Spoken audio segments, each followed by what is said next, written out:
오늘은 추수감사주일입니다. 한 해를 되돌아보면서 하나님께 주신 은혜들을 또한 한번 되새겨보고 또한 함께하는 지체들과 나누면서 하나님을 기억하는 시간인 것 같습니다. 제가 아는 바도 미국에서 이 추수감사주일이 어떤 절기로 만들어진 과정도 하나님이 우리와 함께 하셨고 우리를 먹이셨고 우리를 입히셨습니다. 이런 유의 또 고백을 담아서 하나님을 기억하는 날로 알고 있습니다. 한 해를 되돌아보면서 이제 저 자신을 되돌아보면서 좀 감사한 제목들도 많았는데 개인적 내용은 잠시 내려놓더라도 제가 올해 누가 청년부를 담당하게 된 것도 한 해를 마무리하면서 참 하나님께 감사했습니다. 또 올 한 해 여기 사부 예배 강단에 서서 여기 신실한 청년들과 함께 또 잘생기고 또 아름다운 우리 형제 자매들과 함께 믿음을 나눌 수 있어서 감사했습니다. 제가 우리 교회 잘 모르시는 분도 있고 아시는 분도 있겠지만 제가 올해 우리 교회를 부임한 지 12년째입니다. 이렇게 오래 있을 생각은 없었는데 이렇게 하다가 발목 잡혀가지고 계속 있게 되었는데요. 참 콧물 질질 흘리던 그 어릴 때 학생들이 대학생이 되고 여기 막 워십도 하고 또 그때 정말 다듬어지지 않았던 디모데 청년들이 지금은 조금은 완숙한 바울 청년으로 자라나고 이렇게 성장하는 모습을 또 요 사부 예배 강단에 서면서 또 여러분과 함께 예배를 드리면서 또 경험하는 시간이었던 것 같습니다. 하나님께서 참으로 우리를 자라나게 하시고 우리를 다듬어 주시고 부족한 부분이 있다면 채워 주시고 연약한 부분이 있다면 단단하게 해 주시고 좀 깨어진 부분이 있다면은 그 깨어진 조각들을 다시 짜맞춰 주셔서 우리를 새롭게 하시는 분이시구나를 저를 통해서 또 여러분들을 통해서 보고 배우고 확신하는 시간이었던 것 같습니다. 여러분은 하나님께 무엇이 감사하십니까? 아마도 많은 것들이 감사하실 태도 있고 또는 하나님이 많은 것을 주셨는데 우리가 그것을 깨닫지 못하기 때문일 수도 있을 것 같습니다. 한번 오늘 사부 예배를 마치시고 또 사부 예배를 드림과 마치고 각 부서로 흩어지면서 함께 감사의 제목을 나누실 때 오늘 제목도 기억해 주시기 바랍니다. 하나님께서 우리를 받으십니다. 저를 받으시고 여러분을 받으시고 디모데, 바울, 누가를 받으시고 받으실 뿐만 아니라 공동체 안에 있는 구성원들이 한 사람 한 사람이 서로를 환영하고 존중하게 하십니다. 다른 성격과 다른 배경과 다른 환경 속에서 20년, 30년, 40년 살아왔던 우리들 가족들도 잘 안 맞잖아요. 평생을 함께 살아왔는 가족들과도 성격이 안 맞고 부모는 자녀를 보면서 어떻게 내 뱃속에서 저런 애가 태어났을까 이야기하고 자녀들은 부모를 보면서 어쩌면 친부모가 아닐지도 몰라 이렇게 생각을 하면서 서로 안 맞는 것을 이렇게 표현하는 거죠. 하물며 주일에 한 번씩 만나는 우리가 참 서로를 환영하고 서로를 맞춰가고 한 그리스도 한 지체 한 몸 한 공동체라고 표현하는데 참 어렵죠. 함께 산 가족들도 안 되는데 일주일에 두세 번 만나서 그것도 짧은 시간 만나는 우리의 관계가 성경에 보는 것처럼 정말 한 몸, 한 지체, 또 한 공동체 이 말들이 잘 와닿지 않습니다. 한번 생각해 보시고 오늘 본문을 통해서 나누고 싶은 거는 우리가 그러한 관계들을 만들어 갈 수 있는 것이 아니라 서로를 환영하고 서로를 기뻐하고 서로를 존중하는 관계를 우리 안에서 만들어 갈 수 있는 것이 아니라 하나님께서 우리를 그러한 공동체로 서로를 존중하고 기뻐하고 환영하는 공동체로 만들어 가십니다. 사도 바울이 로마 성도들에게 12장을 보시면은 주옥 같은 말씀이죠. 12장 2절을 보시면은 너희는 이 세대를 본받지 말고 오직 마음을 새롭게 함으로 변화를 받아, 여기가 핵심이죠. 하나님의 선하시고 기뻐하시고 온전한 뜻이 무엇인지 분별하도록 하라. 사도 바울은 그 하나님의 뜻을 이제 크게 세 가지로 설명하고 있습니다. 바로 다음에 12장의 바로 다음에 나오는 내용이 우리는 그리스도의 한 몸, 한 지체입니다. 그리고 13장 그 뒤에서 12장 또 후반부에서 말하는 거는 12장 14절을 보시면은 너희를 박해하는 자를 축복하라. 예수님이 말씀하셨던 원수 사랑이죠. 13장에 와서는 위에 있는 권세들에게 복종하라. 하나님이 그들을 세우셨음을 인정하고 그들의 통치와 권세에 순종하고 인정하라. 14장에 와서 하나를 더 추가합니다. 우리를 향한 하나님의 선하시고 기뻐하시고 온전하신 뜻. 14장에서 말하는 것은 주 안에서 서로를 환영하고 존중하라입니다. 첫 번째로 주 안에서 서로 존중해야 합니다. 사도 바울은 로마 성도들에게 권면합니다. 믿음이 연약한 자를 받으라. 1절입니다. 믿음이 연약한 자를 너희가 받되 그의 의견을 비판하지 말라. 믿음이 연약한 자를 받으라. 이어서 구체적으로 설명하죠. 그게 뭡니까? 할 때 그 다음 이어서 설명합니다. 그의 의견을 비판하지 말라. 이런 상황이겠죠. 어떤 회의나 모임에서 어떤 의견을 제시하고 제안했을 때 핀잔 주지 말라는 거죠. 그거를 아이디어라고 낸 거야. 생각 좀 하고 말해. 제가 직접 경험한 건 아니고요. 목격했습니다. 이렇게 무시하거나 그가 내뱉은 말을 무시하거나 무가치하게 여기지 말고 오히려 그의 의견을, 연약한 자의 의견을 존중하고 그리고 환영하고 존중하라는 거죠. 여기서 받다라는 거는 그냥 단순히 물건을 받는 정도가 아니라 뭔가 멀리 있는 사람을 손을 잡고 내 곁으로 끌고 와서 내 옆에서 함께 말씀을 나누면서 이야기를 나누면서 교제하는 모습입니다. 연약한 자가 가지고 있는 지식과 또한 그의 믿음이 유리 조각처럼 잘 깨질 것 같아 보일지라도 내 눈에는 왜 저렇게 연약해 보일까 싶을지라도 그를 멀리하지 말고 가까이 두어서 함께 교제하라, 이 말씀인 거죠. 당시 로마 교회 안에는 믿음이 연약한 성도와 믿음이 강한 성도가 있었습니다. 오늘날 우리 교회 안에도 우리 공동체 안에도 마찬가지겠죠.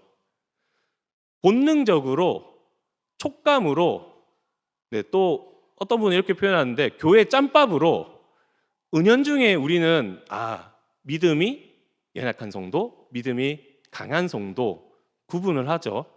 본능적으로 우리 안에서. 사도 바울도 비슷했던 것 같습니다. 믿음이 연약한 성도라고 딱 지칭을 하죠. 어떤 특징을 가지고 있었냐면 2절에 나옵니다. 2절을 보시면은 모든 믿음이 연약한 자는 채소만 먹습니다. 반면에 믿음이 강한 성도는 무엇을 먹습니까? 모든 것을 먹을 만한 믿음이 있다. 그러니까 모든 음식을 먹을 수 있는 믿음이 있다라는 거죠.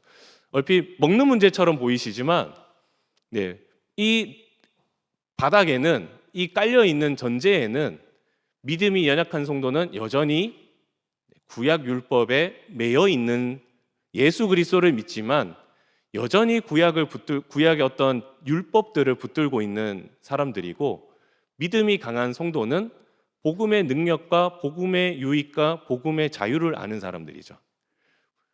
구약의 율법 안에서 우리가 무엇을 지켜야 하고 무엇은 예수님이 성취하셨기 때문에 이젠 이것들은 오늘날은 지키지 않아도 된다라는 어떤 지식을 가지고 있었던 사람입니다. 상상해 보시기 바랍니다. 우리가 이제 사부 예배를 마치고 오늘 추수감사 주일이라고 빕스에서 단체로 식사를 합니다. 저는 고기를 좋아하거든요. 접시에다가 스테이크를 담아서 열심히 칼로 썰면서 먹습니다. 옆에 이제 디모데를 담당하는 마요진 목사님과 바울 부서를 담당하고 있는 김동국 목사님 접시에는 샐러드만 담겨 있습니다. 제가 묻겠죠. 목사님, 왜 스테이크 안 드세요? 여기 스테이크 맛있어요. 한번 드셔보세요. 그때 이렇게 대답합니다. 두 분이 전 하나님 앞에서 채소만 먹기로 결단했습니다. 이 대답을 듣는다면 여러분은 어떤 생각 드시겠습니까? 네. 아마도 저라면 이런 생각을 하시겠죠. 저라면 이런 생각을 할 것 같습니다. 그럼 고기 먹는 나는 뭐지? 이 생각과 더불어서 다니엘도 아니고 무슨 채소야. 이런 생각을 할 것 같습니다. 그리고 한번 나중에 치킨이나 피자나 삼겹살 먹기만 해봐라. 이런 생각도 할 것 같습니다. 나한테 걸리기만 해봐라. 사도 바울은 명령하는 거죠. 이렇게 비꼬지 말라. 내 눈에 이상해 보일지라도, 내 눈에는 납득되지 않을지라도 나는 그 의견에 동의하고 따라가지 않을지라도 하나님 앞에서 그가 내린 결단이라면은 존중하라. 이 말씀인 거죠. 그러나 당시 로마 성도들은 서로 존중하지 않았고 못했고가 아니라 존중하지 않았고 날카롭게 비판했습니다.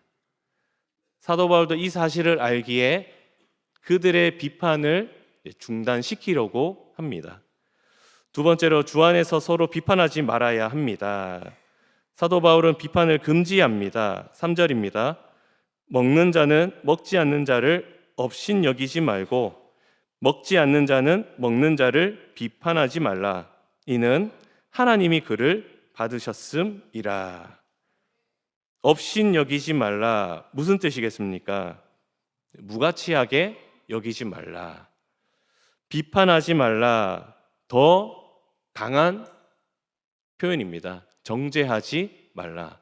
단순히 틀렸어, 그건 아니야, 이런 식의 어떤 겉면에 잘못된 것을 바로잡는 것이 아니라, 건강한 비판을 말하는 것이 아니라 오히려 비난에 가까운 표현이거든요.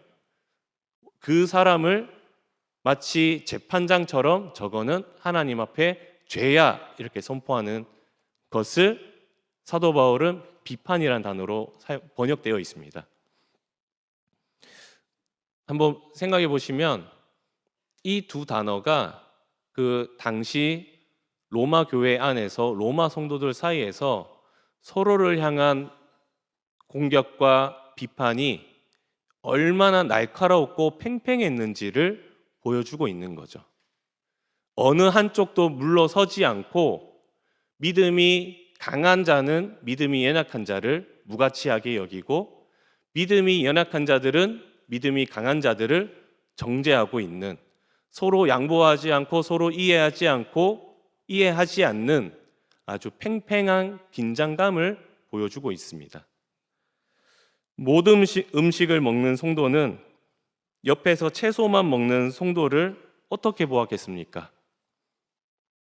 율법주의자로 보았겠죠. 당신은 복음의 능력을 알지 못하는군요. 복음이 주는 유익과 복음 안에서의 자유함을 누리지 못하는 율법주의자군요. 그 모든 것들 다 예수님이 이루셨는데 왜 하나님 앞에서 그렇게 쓸데없는 결단을 하고 살아가십니까? 이렇게 무시하였습니다. 채소만 먹는 성도는 옆에서 모든 음식을 먹는 성도를 어떻게 보았겠습니까? 하나님 심판에 있는 죄인으로 보았습니다. 당신은 율법도 모르고 모세 오경도 모르고 하나님의 거룩도 모르는 사람이군요. 예수를 믿는다고 하지만 당신은 구약을 모르는 사람이군요. 하나님께서는 분명 당신의 그 결단에 진노하시고 반드시 당신을 심판하시고 당신을 죄인으로 여길 것입니다. 이렇게 정죄하였습니다. 상황이 이해되십니까? 서로 생각하고 있는 거죠. 서로를 바라보면서 똑같이 생각하고 있는 거죠. 나는 옳고 너는 틀렸어. 우리는 옳고 너희는 틀렸어. 옳고 그름의 문제로 보고 있는 거죠. 이게 누군가는 정답이고 누군가는 오답으로 보고 있는 거죠. 사도 바울이 이 찢어진 갈등을 봉합하기 위해서 한마디를 선포하는 거죠. 우리가 읽었던 3절에 나와 있는 하나님이 받으셨음이라. 세 번째로 주 안에서 하나님께서 받으십니다. 사도 바울은 반복하여 말합니다. 주를 위하여. 6절입니다. 나를 중히 여기는 자도 주를 위하여 중히 여기고 먹는 자도 주를 위하여 먹으니 이는 하나님께 감사함이요 먹지 않는 자도 주를 위하여 먹지 아니하며 하나님께 감사하느니라. 8절에도 한 번 더 반복하죠. 우리가 살아도 주를 위하여 살고 죽어도 주를 위하여 죽나니 그러므로 사나 죽으나 우리가 주의 것이로다. 6절과 8절에서 좀 힘을 주어서 사도 바울이 편지를 꾹꾹 눌러 쓰고 있는 거죠. 주를 위하여. 왜 강조하겠습니까? 사도 바울은 왜 이토록 여러 차례 반복하여서 주를 위하여, 그 당시는 이 종이도 귀하고 펜도 귀하던 시절인데 이처럼 한 7, 8번 썼나 모르겠네요. 주를 위하여 이 단어를 이토록 반복하여 쓰면서 강조하면서 그들에게 무엇을 가르치고자 했겠습니까? 동기와 목적입니다. 사도 바울의 시선은 목적에 있습니다. 로마 성도들은 서로 상대방의 행동을 보거든요. 내가 어떻게 행동을 하고 나를 기준 삼아서 너희는 어떻게 행동하는가를 보고 있습니다. 사도 바울은 다르죠. 어떻게 행동하든지 그 행동에 담겨 있는 목적, 그 행동을 움직인 그 마음속에 있는 동기가 무엇인가를 보고 있습니다. 그 목적과 동기가 무엇인지 강조하는 거죠. 주를 위하여. 믿음이 강한 성도는 모든 음식을 먹습니다. 율법에서 그 많은 음식도 먹습니다. 그 목적이 무엇입니까? 세속주의가 아니라 주님의 기쁨이다. 가르치는 거죠. 믿음이 연약한 성도는 채소만 먹습니다. 예수를 믿고 복음도 알고 십자가의 능력도 아는 믿음을 가진 성도입니다. 그 성도가 채소만 먹을 때 그 목적은 무엇입니까? 율법주의가 아니라 주님의 기쁨이다. 성도들 교회에 가르치는 거죠. 사도 바울의 결론은 이겁니다. 행동은 다르지만 목적은 동일하다. 주님의 기쁨. 예를 들어 제가 이제 아메리카노를 좋아합니다. 제가 아메리카노를 좋아합니다. 한 형제가 저를 위해서 아메리카노를 한 잔 사왔습니다.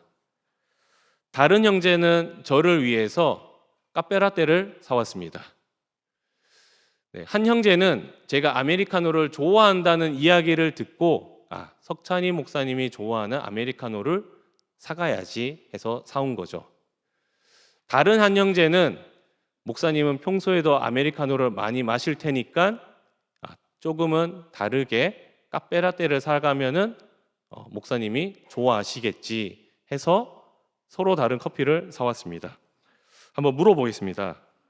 저는 둘 중에 무엇을 받을까요? 아메리카노와 카페라떼 중에 저는 무엇을 받을까요?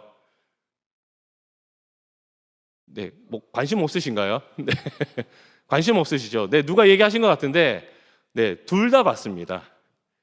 둘 다 받아서 기뻐하면서 감사하는 마음으로 마시는 거죠.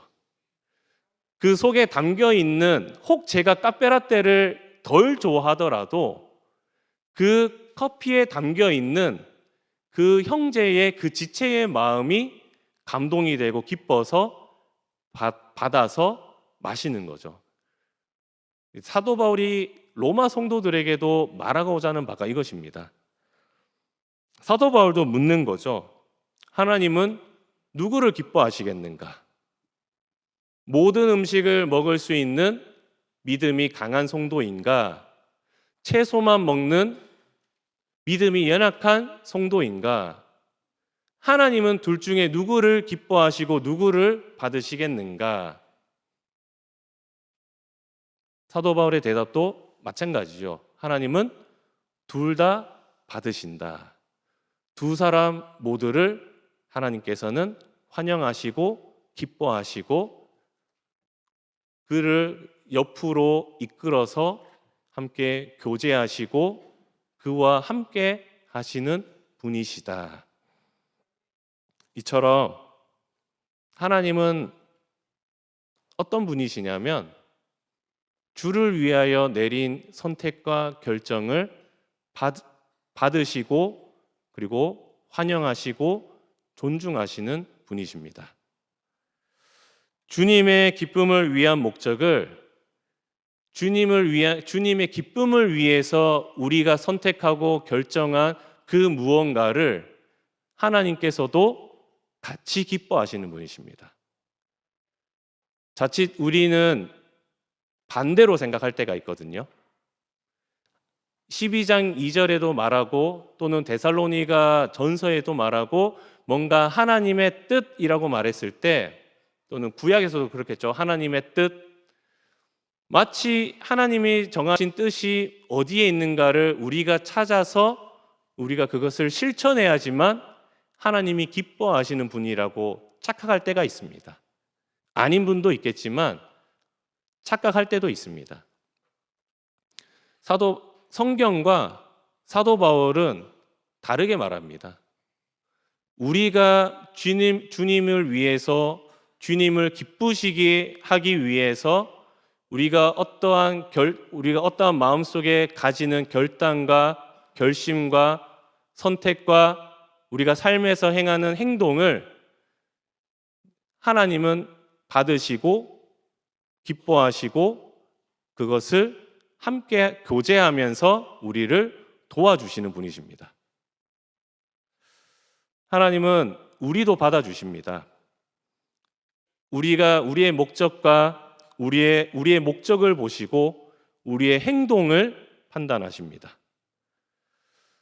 우리가 예수 그리스도 안에 있다면 앞에서 쭉 로마서에서 말하는 내용을 기억하시면서 우리가 정말 성령을 닮아서 예수 그리스도를 닮아가는 그 과정 가운데 있는 존재라면은, 하나님을 아바 아버지로 부를 수 있고 예수를 그리스도로 고백할 수 있는 존재라면은, 우리 안에 성령이 있는 존재라면은 우리의 목적도 주님의 기쁨입니다. 나는 성령을 받았는데 주님의 기쁨을 목적으로 삼지 않습니다. 이상하잖아요. 나는 한국 사람인데 나는 한국말을 할 줄 모릅니다. 이상한 거잖아요. 마찬가지로 우리가 정말 예수 그리스도 안에 있고 하나님께서 우리에게 성령을 주셨다면은 그 성령께서 우리 마음 가운데 주님의 기쁨을 목적으로 삼게 합니다. 성경에서 있습니다. 성경을 읽습니다. 너희는 세상의 소금과 빛이라.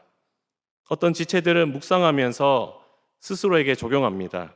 그래, 세상의 소금과 빛으로 구별된 삶을 살아가야 해. 학교와 직장에서 참석해야 하는 어떤 OT, MT, 회식 자리, 그리고 술자리, 각종 행사를 자제하고 멀리합니다. 아마 우리 중에도 있으리라 생각합니다. 제가 청년부였던 시절에도 우리 공동체 안에도 그런 지체들이 있었습니다. 하나님 자세히 보시면은 하나님 앞에서 나의 믿음을 지키기 위한 결단인 거죠.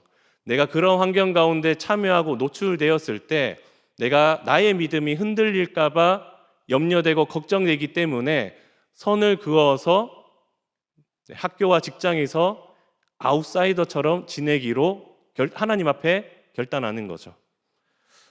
어떤 지체들은 동일한 말씀을 읽고 다르게 적용합니다.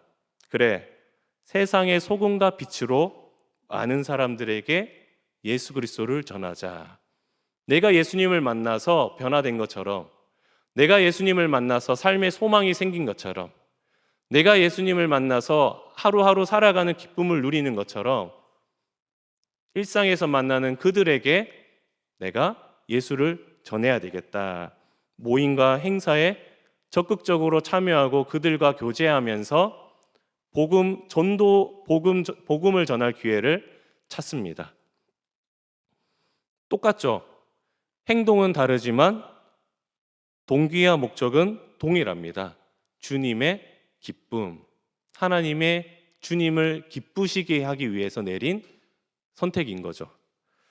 하나님은 우리 목적을 기뻐하시기에 어떠한 선택을 내리든지 똑같이 기뻐하십니다. 그러나 문제는 우리에게 있죠. 우리가 서로를 존중하지 않을 때도 있습니다. 때때로는 상대방의 행동을 보고 그가 가진 목적을 오해하거나 왜곡하기도 합니다. 모임과 행사에 적극적으로 참여하는 지체들을 보면서 어떤 이들은 말합니다. 전도는 무슨, 저러다가 세상에 물들고 세상 불신자들처럼 살아가게 불신자들을 닮아가게 될 거야. 혀를 차면서 손가락질을 합니다. 학교와 직장에서 아웃사이더처럼 지내고 교회 모임에만 중요하게 여기고 참여하는 지체들을 보면서 어떤 이들은 말합니다. 예수님께서도 죄인들의 친구셨는데 왜 너희는 교회에만 갇혀 있느냐?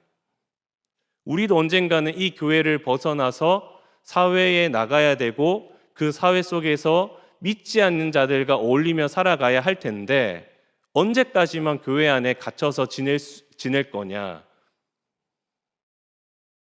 사람들에게 복음을 전하고 예수님께로 인도하는 것이 우리에게 주신 사명이야. 그들을 때로는 무가치하게 여깁니다. 때로는 무시하기도 하고 좀 더 심해지면은 아주 낮게 보기도 합니다.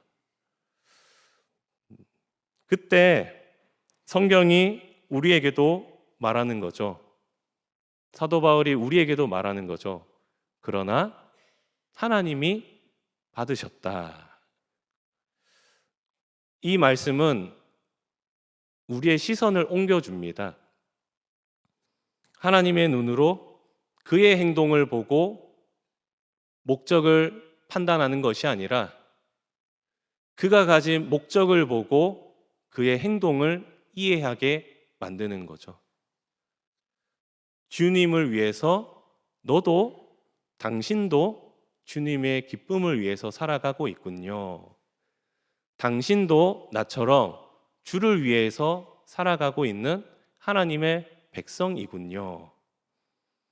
서로를 향한 오해와 비판을 서로를 향한 존중으로 바꿔줍니다.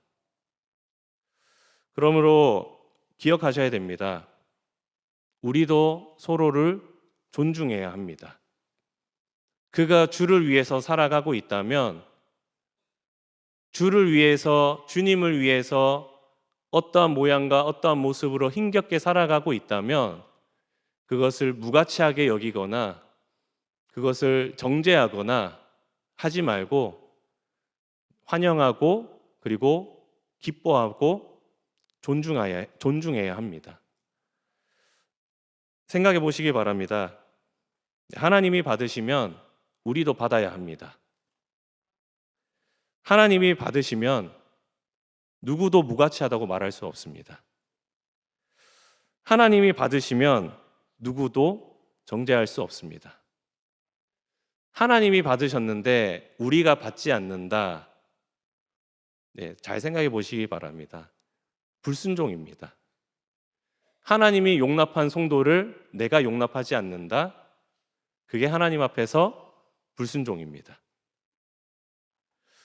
사랑하는 청년 여러분, 하나님은 그의 선하시고 기뻐하시고 온전하신 뜻을 우리에게 이루어 주십니다. 성경에서는 명령처럼 보이는 그 말씀을 하나님은 우리가 이룰 거라고 기대하지 않습니다.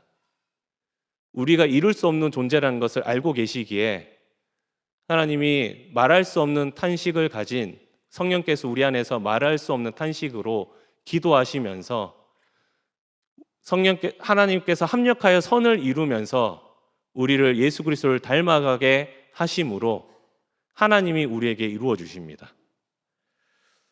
교회를 그리스도의 몸으로 알아가게 하시고 우리를 박해하는 자를 축복하는 자로 만들어가 주시고 이 세상을 통치하는 하나님의 그 권세를 인정하는 자로 만들어 가시고, 또 하나 우리가 서로를 존중하고 서로를 기뻐하고 가까이서 함께 교제하는 공동체로 우리를 만들어 가십니다. 주를 위하여 살아가는 우리가 서로의 행동을 보고 서로를 판단하는 것이 아니라 우리 안에 있는 하나님을 향한 목적을 가지고 서로를 기뻐하는 존재로, 서로를 동력자로, 서로를 지체로 그리스도 안에서 한 몸으로 서로 받게 하십니다. 그러므로 이 하나님의 은혜를 기억하시면서, 이 하나님의 도우심을 기억하시면서 하나님께 감사하고 하나님께 찬송하는 주의 청년들 되시기를 축복합니다. 기도하겠습니다.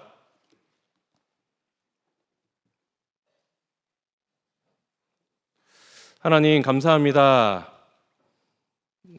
우리에게 말씀을 주셔서 우리의 연약함을 받으시고 우리의 강함을 받으시고 우리 공동체 안에서, 교회 안에서 서로 다른 우리가 서로를 용납하고 인정하고 존중하고 기뻐하고 환영하며 교제하는 지체로 우리를 만들어가 주시니 감사합니다. 한 해를 되돌아보면서 이 말씀이 우리 안에 이루어지고 있고 앞으로도 이루어질 것을 기대하고 소망하며 나아갑니다.